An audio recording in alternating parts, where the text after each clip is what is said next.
À la suite de l'instruction de M. le Président de la République en Conseil des ministres, M. le Premier ministre nous avait chargé de coordonner en relation avec les ministres de la Pêche, de l'Économie maritime et le ministre de l'Élevage et des Productions animales la stratégie de souveraineté alimentaire.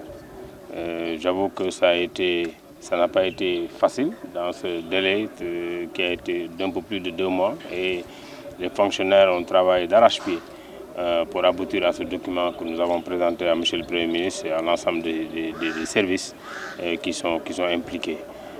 Aujourd'hui, nous avons, en attendant la validation de son Excellence du Président de la République, à qui ce document sera soumis très prochainement, des estimations sur environ 5 000 milliards de francs CFA sur un horizon de 5 ans à partir de 2024 pour avoir une souveraineté alimentaire. Et nous avons vraiment eu à faire une approche par filière, donc dans ces 3 secteurs principalement pour aboutir. Nous avons, après avoir fait l'évaluation de nos niveaux actuels de production, fait des projections que nous considérons réalistes et réalisables dans cet horizon temporel. Au Sénégal, nous mangeons différentes choses.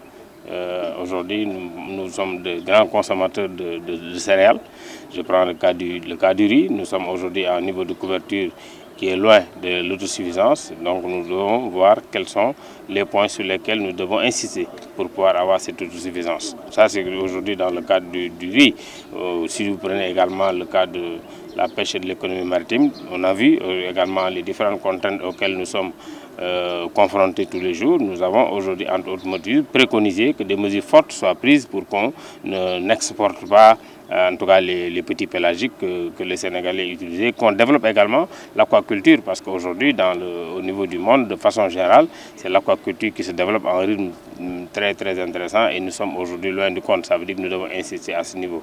Au niveau de l'élevage, également, au niveau du Sénégal, nous consommons une moyenne de 18 kg par personne et par an. Nous voulons non seulement augmenter donc ce niveau de consommation, mais nous voulons en même temps être autosuffisants. Vous avez vu au Sénégal, monsieur le ministre de l'Élevage en a parlé, la production de viande blanche était à peu près de la moitié, pas la moitié, était à peu près du tiers en 2012. Aujourd'hui, on est pratiquement à la moitié de la production. Donc c'est important, nous avons des évolutions importantes qui tiennent également compte de l'évolution de la population. Donc c'est à ce niveau, à tous ces secteurs qu'on a en tout cas préconisé de faire des avancées importantes pour avoir la souveraineté alimentaire.